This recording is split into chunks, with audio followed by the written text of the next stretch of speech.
ये तरीके से नहीं लेना कि आपको दर्द हो रहा है, वही चीज़ समझने वाली है।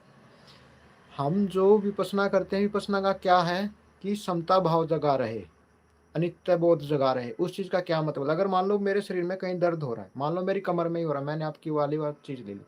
अगर हमने जैसे ही उस चीज़ पे रिएक्ट कर दिया, तो वो चीज़ मल्टीपल हो जाएगी।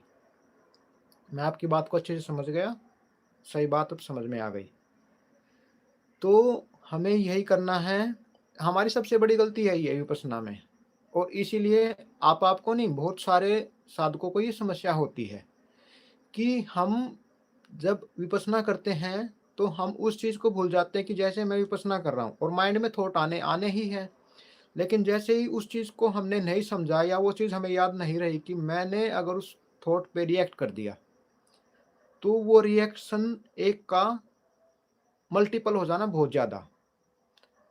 विपश्यना करते हुए अनित्य बोध जगा रहे, समता भाव जगा रहे, उस चीज़ का कहने का क्या अर्थ है कि उस पे हमें कोई भी रिएक्ट नहीं करना किसी भी अवस्था में। और उसके साथ-साथ अगर शरीर में भी कहीं मान लो दर्द हो रहा है, कोई चुभन हो रही है या कहीं पे किसी प्रकार का पेन हो रहा है, तो हमें उस दर्द पे भी रिएक्ट नहीं करना। अगर हमने रिएक्ट कर दिया, जैसे मान लो कि अभी आपने कहा कि मेरी कमर में दर्द हो रहा है, तो आप विपश्यना कर रहे हैं, आनापान कर रहे हैं, जो भी कर रहे हैं, मतलब विपश्यना का ही मुख्य तो। विपश्यना में आपने उस चीज़ पे रिएक्ट कर दिया कि मेरे दर्द हो रहा है, या मतलब आपने उस चीज़ को महसूस कर लिया। तो आप उस चीज़ के साथ जुड़ गए, मतलब कनेक्ट हो गए। तो जैसे ही आप उस चीज़ के साथ कनेक्ट हुए, तो वो दर्द और